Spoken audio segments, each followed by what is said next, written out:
Şimdi de sizleri Azerbaycan'a götürüyoruz.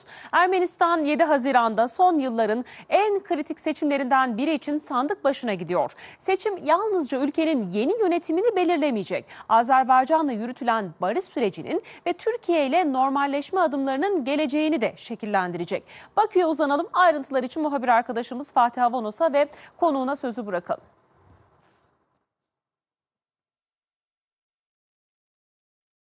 Ocak ayında başlayan Ermenistan'da seçim sürecinde artık sona gelindi. 7 Haziran'da Ermenistan halkı sandık başında olacak. Sadece Ermenistan halkı atmış olduğu oylarla aslında Ermenistan'da parlamentoyu belirlemeyecek.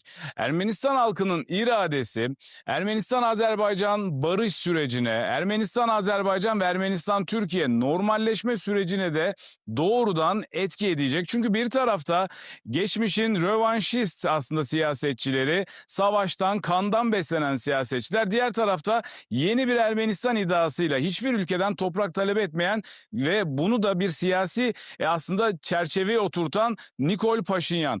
Nedir neticesi? Ermenistan seçimleri neden önemli ve sonuçlarının bu dediğimiz gibi barış sürecine, normalleşme sürecine etkileri neler?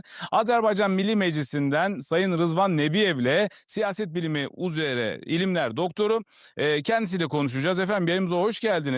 Artık sayılı günler kaldı. Ermenistan halkı seçime gidiyor. Bu seçim neden önemli? Neden takip ediyoruz? Neden Ankara ve Bakü'de bu seçimlere bir tarafıyla takip ediyor? Çox təşəkkür eləyirəm. Gəlin elə bu suala Ermənistanın siyasətçilərinin dili ilə, sözləri ilə cavab verək. Bunu baş nazir Paşinyan da, parlamentin sədri Alen Simonyan da vurğuladı ki, bu seçimlər sülh və müharibə arasında olan bir seçimdir. Və Sovetlər İttifaqı dağılandan sonra, Ermənistan müstəqilliyini qazanandan bəri 35 ildən çox bir müddət keçir. İlk dəfə olaraq sülh məsələsi Ermənistan seçkilərində mövzudur. Bundan öncə Ermənistan Azərbaycan torpaqlarını işğal eləmişdi. Bizim 1 milyon insanlığımızı qovmuşdu. Sonra da bu işğalı, bu anneksiyanı legallaşdırmaq istiqamətində fəaliyyət aparırdı və Ermənistana da Avropadan da, başqa dövlətlərdən də dəstək var idi. Amma Azərbaycanın Qarabağ zəfərindən sonra, Azərbaycanın bir günlük antiterror əməliyyatlarından sonra, yəni işğala tamamilə son qoymasından sonra Ermənistanda sülh, sabitlik, regional təhlükəsizlik məsələləri siyasi gündəmin vacib bir mövzusuna çevrildi.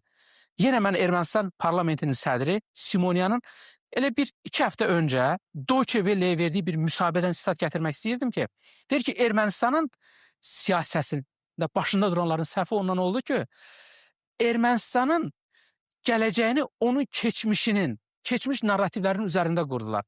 Real Ermənistan deyil, amorf Ermənistan, amorf sərhədləri olan Ermənistan üzərində qurdular. İfadə onundur. Amorf sərhədləri olan Ermənistan və nəticədə biz keçmişin üzərində gələcəyimizi qurmaqla səhvlərə yol verdik.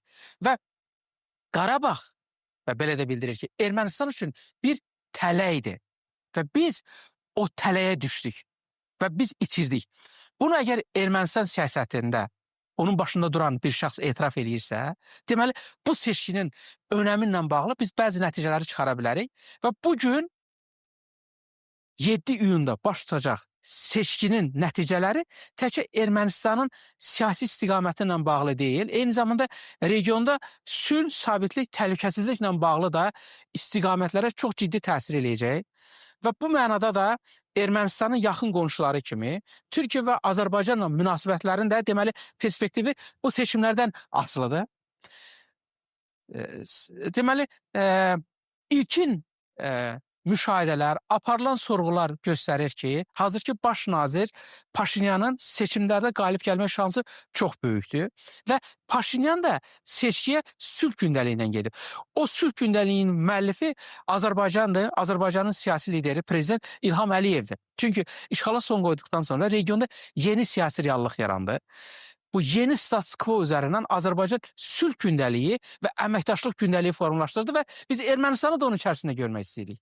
Azərbaycan-Türkiyə əməkdaşlığı, bu tandem, bu strateji tandem, bu strateji müttəfiqlik Ermənistanı da orada görmək istəyir. Təkcə siyasi, iqtisadi əməkdaşlıq deyil. Biz Ermənistan deyilən o şərtləri yerinə yetirərsə, o təhlükəsizlikdə də görmək istəyirik. Çünki regionun təhlükəsizliyi bölünməzdir, vahiddir. Yəni Azərbaycan, Türkiyə burada aparıcı aktordur, malik olduğu resurslarla və Ermənistan da Azərbaycan və Türkiyə arasında coğrafi məkan olaraq yerləşib və hesab edirəm ki, seçkilərdən sonra bizim gözlədiyimiz ən mühüm məsələ Ermənistanın konstitusiyasında dəyişiklik etməsi, Azərbaycana, Türkiyəyə qarşı olan ərazi iddialarından əl çəkməsi və bundan sonra imzalanacaq sülh sazişidir. Sülh sazişi imzalanır, ratifikasiya olunur və bu sülh sazişi eyni zamanda dövlətlər arası münasibətlərin normallaşdırılmasını da özündə itif eləyir. 2025-ci ilin avqustunda bu Vaşinqtonda Bəyaz Sarayda paraflandı. Amma o imzalanıb ratifikasiya olunmalıdır ki, həyata keçsin. Çünki bundan sonraki bütün münasibətlərin perspektivi və əsası bu saziş üzərində qurulub. Amma bunu gözləmədən də Azərbaycan müəyyən addımlar atdı.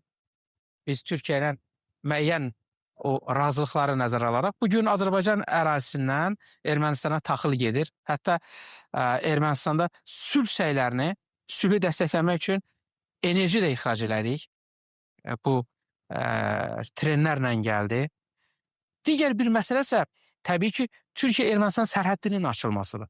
Bu sərhəddin açılması isə təkcə iki dövlət arasında olan bir məsələ deyil, bu ümumi regionun siyasi perspektivini təsir eləyən və ümumilikdə isə həm də regionun tranzit logistika xəritəsinə təsir eləyə biləcək bir faktordur.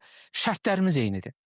Bu şərtlər dəyişməz olaraq qalır, sülh sazişinin imzalanması və bundan sonra açılacaq perspektivdir və ən mühümü Zəngəzur dəhlizinin istifadəyə verilməsindən, çünki Zəngəzur 42-43 kilometrlik bir məsafədir. Azərbaycanın Ağbənd o kəndini Naxçıvanla birləşdirir.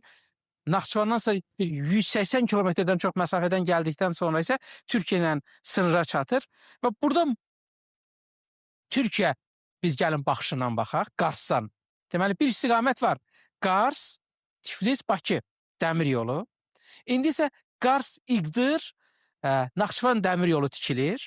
Və bu da istifadəyə veriləndən sonra 1-3 il sonra siz baxın, Türkiyə perspektivindən Azərbaycan, Gürcüstan ərazisindən keçməklə Böyük Türkistana hansı perspektiv açılır?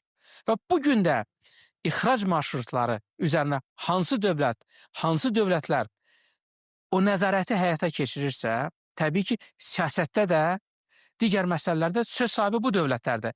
Və bu dövlətlərin, Azərbaycan və Türkiyənin birliyi bu tandem, regionda, necə deyirlər, ayrı seçkilik yaratmır, selektiv yanaşma yaratmır. Bu bizim liderlərin, Prezident Əliyevin, Prezident Ərdoğanın da strateji baxışlarından irəli gəlir və biz regionun ümumi o təhlükəsizliyin təmin olunması üçün bütün resurslarımızı ortaya qoymuşuq və bu mənada Ermənistanın sülh və yaxud da ki, müharibə arasında seçim eləməyi də o xalqa buraxıb. Yəni, Ermənistan rəsmilərinin dediyi kimi, əgər yenidən keçmiş üzərində, işğal üzərində, ərazi iddiaları üzərində gələcək quracaqlarsa, yenə də Paşinyanın dediyi kimi, real Ermənistanı da itirmək təhlükəsi var.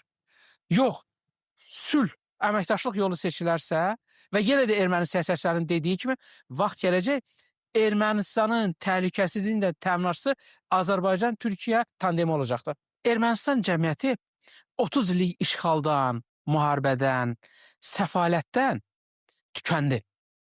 Xüsusilə Ermənistanın korrupsioner, irqçi bir siyasi hakimiyyəti var idi.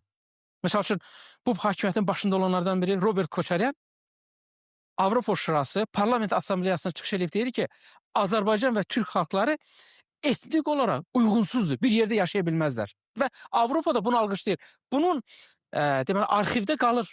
Yəni, bu çıxışında bunu deyir və Avropada da bu işğala, bu irqçi yanaşmaya dəstək verənlər vardı. Amma Azərbaycan işğala son qoymaqla Ermənistan xalqına sülhü seçim etmək, öz dövlətçiliyində bir istiqamət eləmək imkanı verdi. Çünki biz beynəlxalq hüquqa əsaslandıq.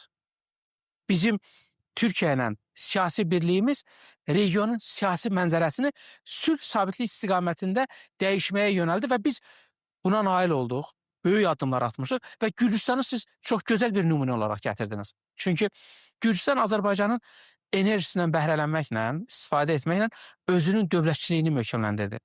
Türkiyə ilə əməkdaşlıq sahəsində isə Avropa istiqamətində, dünya istiqamətində addımlar atdı və burada da o malik olduğu coğrafi mövqeyin üstünlüklərindən bəhrələndi. Bəli, Ermənistan üçün də bu şans var, bu imkanlar var və heç kim bu imkanı almır. Tam əksinə, biz sülh müqaviləsinin imzalanmasıyla bu perspektivləri legallaşdırırıq, legallaşdırmaq olacağıq.